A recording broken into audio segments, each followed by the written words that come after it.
Hola, bienvenido a tu clase de Ciencias Naturales. Soy Luis Espinal, docente del área de Ciencias Naturales, y el día de hoy vamos a abordar el tema de volumen de sólidos regulares. Esto siempre hablando sobre las propiedades generales de la materia. Ya anteriormente habíamos hablado de cómo calcular el volumen de algunos objetos irregulares, como en el caso de una piedra o en el caso de un anillo. Esto lo hicimos aplicando lo que era el principio de Arquímedes.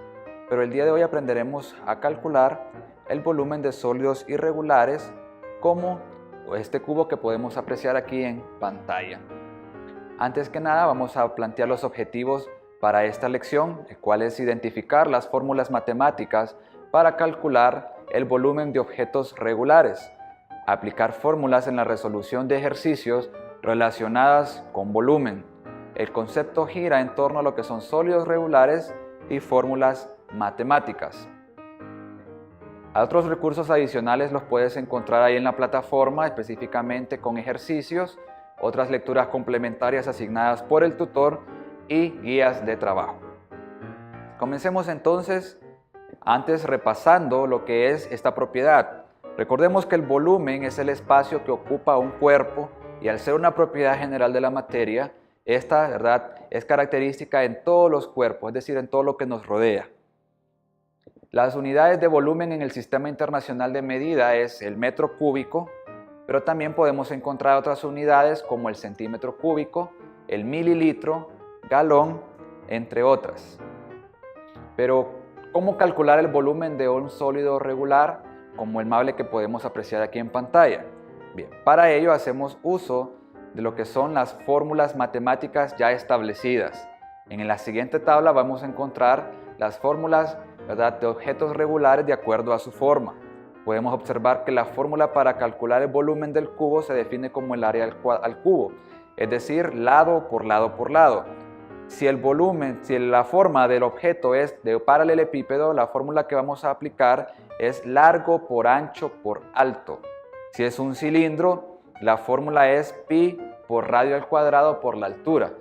Haciendo énfasis en esto del radio al cuadrado, es indispensable que usted sepa que el radio al cuadrado significa la multiplicación de 2 veces el radio, es decir, radio por radio.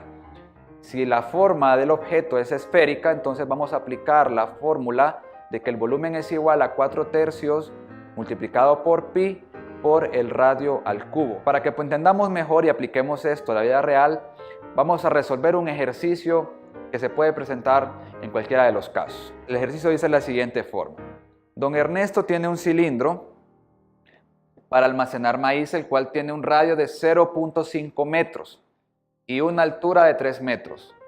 Él necesita saber cuál es el volumen del cilindro para ir contando la cantidad de quintales de maíz que caben en ese volumen. Siguiendo el esquema en la resolución de ejercicios, lo primero es extraer los datos de ese problema. Podemos apreciar en pantalla, se van subrayando los datos. El primero es 0.5 metros, ese es el radio, y tenemos por último 3 metros, que es la altura. La forma ya la sabemos, que es un cilindro, y aquí en pantalla podemos apreciar la imagen en donde ilustra mejor la situación problemática. Vemos ahí a don Ernesto preocupado por saber cuántos quintales de maíz caben en ese cilindro, pero solo conoce el radio y la altura, no conoce el volumen.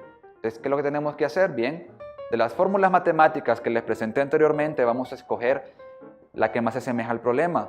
El problema es claro y dice que es un cilindro, ¿verdad? Aquí lo tenemos, es un cilindro, por lo tanto la fórmula que vamos a aplicar es que el volumen del cilindro es igual a pi por radio al cuadrado por la altura. Aquí tenemos la fórmula escrita de una mejor manera. Luego vamos a sustituir la fórmula por los datos que ya nos proporciona el problema. La sustitución nos quedaría así. El volumen del cilindro es igual, pi equivale a 3.1416. Eso va multiplicado por el radio, que es 0.5 metros al cuadrado, multiplicado por la altura, que es 3 metros. Recuerde que ese 0.5 al cuadrado no es más que multiplicar 0.5 por 0.5, es decir, radio por radio. Hacemos uso de la calculadora y vamos a obtener que el resultado es entonces 2.36 metros cúbicos. Recuerde que esa es la unidad en el Sistema Internacional de Medidas. Y si estamos trabajando con el metro, metro multiplicado por 2 por metro cuadrado es metros cúbicos o metros al cubo. Así se puede leer en este caso. Y como todo problema tenemos que dar una respuesta, la cual sería entonces que el volumen del cilindro de don Ernesto es de 2.36 metros. Ya don Ernesto no puede estar preocupado entonces por desconocer el volumen y puede calcular entonces cuántos quintales de maíz caben en ese cilindro. Más adelante resolveremos más ejercicios sobre lo que es el cálculo de volumen de sólidos, ya sea irregular o irregular. Así que te espero en la próxima.